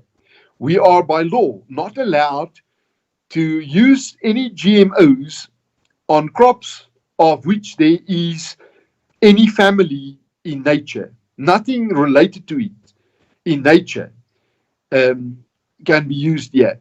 So we do not do GMO sorghum. We do have something in nature that is closely enough related that there can be crossbreeding. The GMO in maize that is used for to make it Roundup ready actually comes from the guava tree. When you spray Roundup on an area, it will kill everything but a guava tree. And when they found that the guava tree is resistant against this herbicide, they used that function in its DNA and transplanted it into maize to make it hardened against a Roundup 2. The only real big debate at the moment is the health one. Those who believe that GMOs is kind of causing health problems in society, and there's not really that much science behind it at the moment. Hence, we did not see the successes in the courts which we expected. The jury is still out. As I say, we are one of the countries using it for the longest now. But there is also an argument that you play God, that you create Frankenstein's monsters by tampering with the DNA. It's not that much different from the debate which we had before the first heart transplant of Chris Barnard, or before the first man landed on the moon, eh? Now, Inno Rupley has asked, when land is held as a financial investment, then surely granting title to farmland could destroy production until the property is sold again. How to discourage it? Is it a question about speculation? I think so, yeah. Now, there's a lot of land that is kept as a nice to have and not for productive reasons. But by far the largest portion of that is in the hand of the state. The state land is the most unproductive land in our country. Right. Although everything that is not zoned residential or industrial in South Africa is by default zoned agriculture. Not all farms are used for agriculture. There's a lot of mining land that is zoned for agriculture. Churches are some of the biggest landowners in South Africa today. And of course, vast areas in our country are protected areas for conservation areas, although they are also zoned for agriculture. And the idea that one should work against speculation of land is because it drives up prices. You see, there's only that much land available. We can never have more land than what we have now. And too much land is used for agriculture, which should never have been. Low potential lands. We have plowed too many fields, for example, in the western parts of the Free State, which can never give you the yields which justify the inputs. And that's why we saw such a rapid growth of wildlife ranching. You see, you can keep wildlife where you can do nothing else with the land. Wildlife can still thrive. And with wildlife, you can make more money than the cost of the land. Take, for example, clean buffalo. Buffalo that is free from corridor disease or foot and mouth. You pay on average, I guess, around 150,000 rand per head to be hunted in the Western Cape province or in the Free State on land which you will probably buy for around 2,000 or 5,000 rand per hectare. That's why the state's argument in land reform that one should pay the productive value of the land and not the market value can really explode in its face, because the productive value of land where you have rare species, rhino or rowan or sable antelope or buffalo, can be exponentially higher than the real market value of it. The only reason why there is such fuzz about speculation on land is because it drives up prices beyond what can ever be farmed from it. But Europe has seen that turning point decades ago. You cannot today farm out on a European farm what you need to pay for it. Right. Okay, now Theo Muller has asked, could you guys tell us where the biggest man-made forest in the world is? I bet you most of the world don't know the answer. The biggest man-made forest? Yeah. No, I also don't know the answer. Okay, Theo, you better tell us in the side chat. You've got us completely flummoxed here. Okay, D asks, does Theo know if China owns or will lease land or farms in South Africa? Yes, it does. in Eastern Cape and Limpopo. Right. Okay. Now, I've got one final question, guys, and we've been going for nearly 2 hours, so I guess we'll wrap up after this question.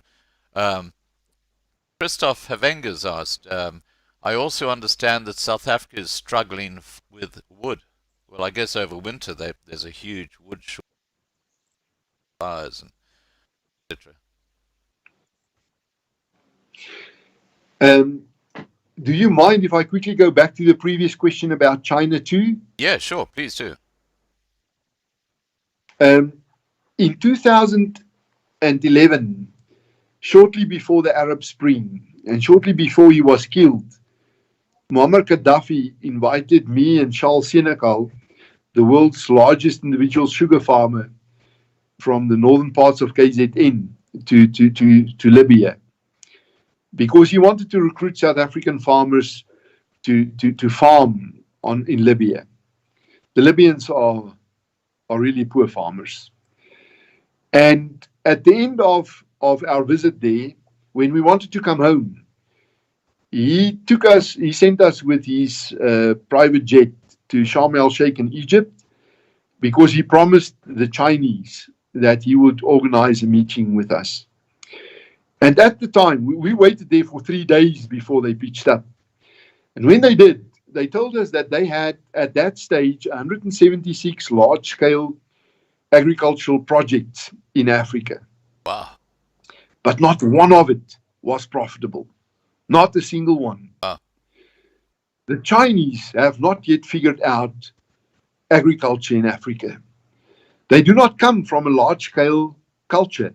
They come from small rice paddies. But more than that, they do not get along with local communities in Africa. And they wanted us to produce on their product or their projects and then export everything to China, which we of course refused. Right. We said, you have the basics wrong. You first cover local food security before you export in Africa. Right. Only when you have covered that, you can export. And in any way, you go into partnerships in Africa. You do not build a big wall around yourself and work only for yourself. So I have seen the Chinese projects, and I have very little good to say about it. I think history will judge very ill against China's involvement in agricultural development over the last 2 decades. Maybe they are doing well in infrastructure development and setting up buildings and stadiums and so, but not in agriculture. Having said that, the second question was about timber. Yes. In South Africa, our timber industry is really in trouble because it feeds into a number of value chains, all of which have run into trouble. The first function of timber is for fencing and building materials. And the whole construction industry has grinded to a halt because of our poor economy. So we simply do not sell that much building or fencing material anymore. Then you have mining timber. It was a massive market up to 10 years ago. You use mining timber when you drill new shafts, when you develop new shafts. But the mines are no longer developing new shafts in South Africa. So that market has collapsed. Then you have your saw logs that goes through sawmills for the manufacturing of furniture, and that part of the market has been struggling for a very long time. We rather import furniture than make it ourselves. It's no longer that we had a Vechter and Vechter in Knysna who made world-renowned furniture. Hey? And then, of course, the prime markets is for paper, to make paper. And we are moving towards the paperless office all the time. The market for paper is in rapid decline. And Then the top end of the timber market is for transmission. And that is the post office, communications, landlines, and for electricity. And we all know what happened to Eskom and Telkom. So the timber industry is under immense pressure. The best market at the moment in the timber industry is for informal housing, for tin shacks where you need some poles too. And that's why we have seen over the last 3 years, literally thousands of hectares of both pine and eucalyptus plantations that was turned into mostly macadamia and avocado orchards. Also, they are much lighter on water use than plantations are. Right. Okay. Now, I've got a question here from Rita Rustov, and she asks, Doctor, can bankers worldwide hurt cattle farming by stop money loans? And so what will do it to health to go without animal protein? And then she then says, how much land does China own in South Africa?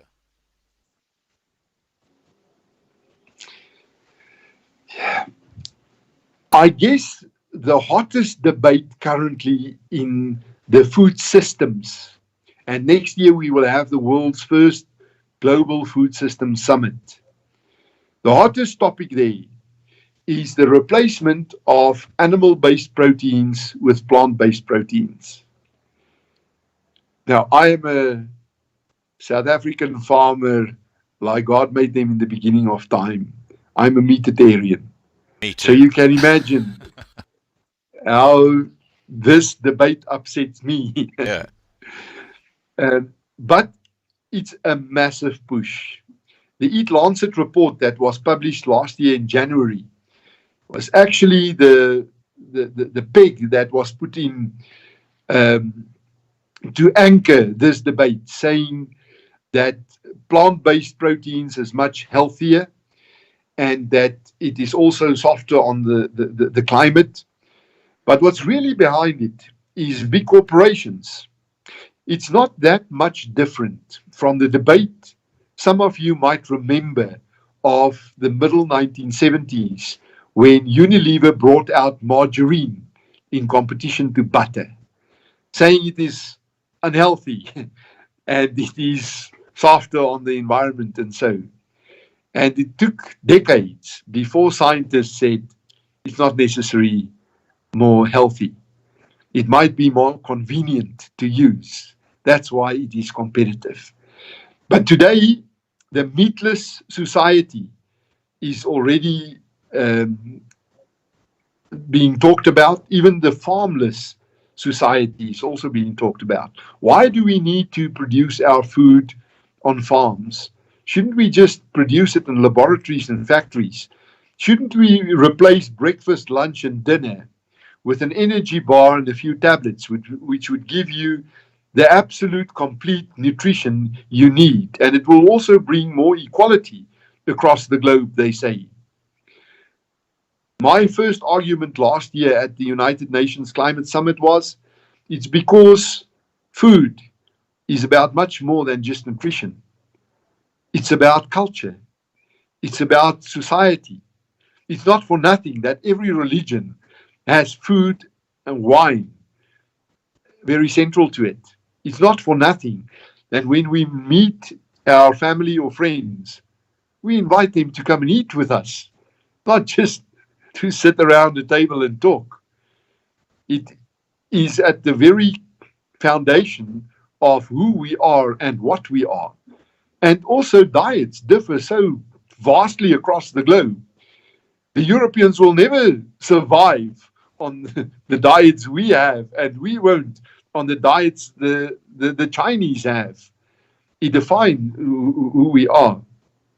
Now, on the question of how much land the Chinese own here, they have a number of lease agreements with our government. And although some of it is in the citrus industry in the Eastern Cape, even in the meat industry in the Eastern Cape, in the game ranching industry in Limpopo. In the case of Limpopo, remember the very first expropriation without compensation on that controversial list which AfriForum leaked in April 2018 was the farm Ackerland in Limpopo. And that farm, although we challenged the expropriation and we won the case ultimately with a cost order against both the minister and the registrar of deeds and the land claims commissioner, that land is currently under the control of the Chinese for no other reason than there is a very rich coal field under it, and it is exactly on the spot where they envisage the big metal plants, what do they call it, the economic growth zone of Limpopo. So it's not really about agriculture, it's about minerals and manufacturing. Now just talking about that, when we're talking about the minerals, if you've got a productive farm and they discover minerals underneath the ground, do the minerals take priority? You've got to get off your land and give it away to the guys who are going to develop the mine?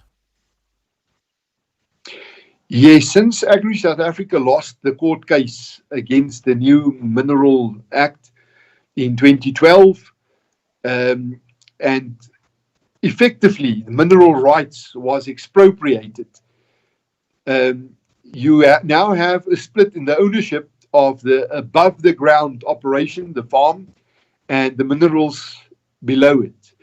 And if they want to mine or even do the prospecting, you have no right to stop them.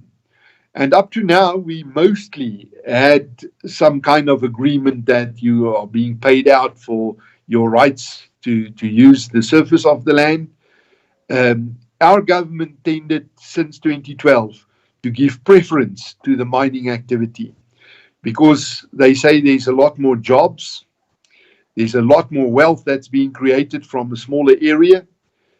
And what we have been fighting about is the fact that once there's been a mine, especially open cast coal mining, it will take thousands of years to use it again.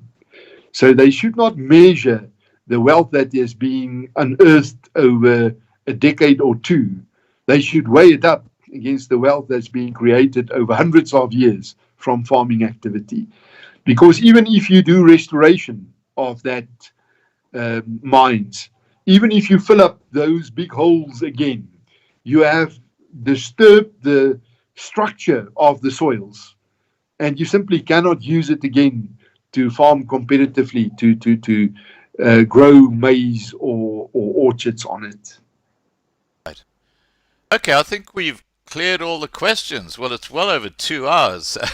It's been quite a marathon session for you, Theo. And I really thank you for coming on. It's been very, very informative. Everybody loved it. I think we've got a bunch of farmers here. Now, I want to ask you, or hand over the stage to you. Is there something you'd like to say to people watching the video now or who might watch it later? Anything that you'd like to say to them? Yes, thank you. I would love to. You know, if you want to invest in an industry that is sure to grow, you must think of the food industry, producing food. I really try my level best to recruit the brightest young minds to choose agriculture as a career. Because a farmer is not just somebody who puts seeds in the soil or raise cattle or goats. To be a farmer today, you need to be an engineer because you use equipment. You need to understand data because digitalization has hit this industry like a bomb. And data is the precision part of precision farming. A farmer is a human resources manager. You work with labor every day, but you are also a supply chain manager. You are a marketer. It's the most multi-dimensional profession you can think of. And it's the oldest and by far the biggest profession. And even if it's not about the business part of it and the profits, life on a farm has got a quality which, if you have not done it, it will be hard to explain. There is no greater joy than raising your children on a farm. So when you pass a farm gate again and you look over the fields or the pastures, remember, behind it, there's a man with a job that cannot care about whether it rains or whether it is hot or whether it snows. A 24-hour job with more risks to it than any other profession, but of whom the joy he gets from it surpasses anything else. And if you have children out there who must still decide what they want to do with their lives, just let them page through one of the agricultural magazines too. Fabulous. Look, I have to tell you, one of my fondest memories was actually going to this farm in the Eastern Free State. My Afrikaans was not great, and I actually failed it in matric. So my parents sent me to this cram school on this farm, where there was this old tannie, you know, with a little bun on her hair, and she was a real little hitter. I mean, you put a foot out of step, and she was on your case. But what really struck me was that when we actually approaching the farm, the guy said, "This is actually the farmlands owned by the farm we're going to." It took us half an hour to drive from there to the actual farmhouse. I mean, some of these farms are huge. Yeah. But you know, on a Sunday afternoon when I walk on my farm there in the Limpopo Drakensberg, smelling it, listening to it, Oh, yeah. I realize that it is very arrogant to talk about it as my farm.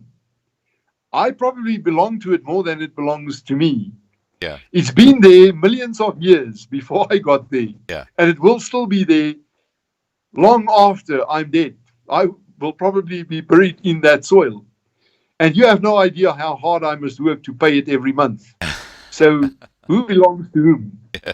The farm to me or me to the farm? Yeah. At best, I can have the aspiration to leave it in a better condition than how I got it. But I will only pass through it for one flashy moment of its existence. Look, farm. I had a farm in the Drakensberg near Champagne Castle, and I knew every single tree on the. They had this little corner where there were trees, and I knew every single tree. You know, it was just. I was so in love with the idea of having this farm. But anyway, guys, I just want to thank so much our guest, Dr. Theo de Jager, for being with us tonight. I've really enjoyed chatting to him, and I think we've all learnt a lot. Please remember to subscribe if you haven't already done so to the Loving Life channel. We have very interesting guests. And don't forget, tomorrow night I'm going to be the guest on Chris Wyatt's show. So I'm actually going to be on his program. And to the moderators, thanks guys. Again, you've done a fantastic job. It's a lot more peaceful tonight than it was last night, which is a good thing. And for those of you who've participated in the side chat, thank you so much for being there and joining us. And for those who watch this video later, I hope you've learned something about farming in South Africa. And with that, I'm going to sign out. Thank you so much, Theo. It's been lovely to meet you, and we'd love to have you on the show again, if you're available. It was such a privilege anytime. Thank you so much for inviting me. Fantastic.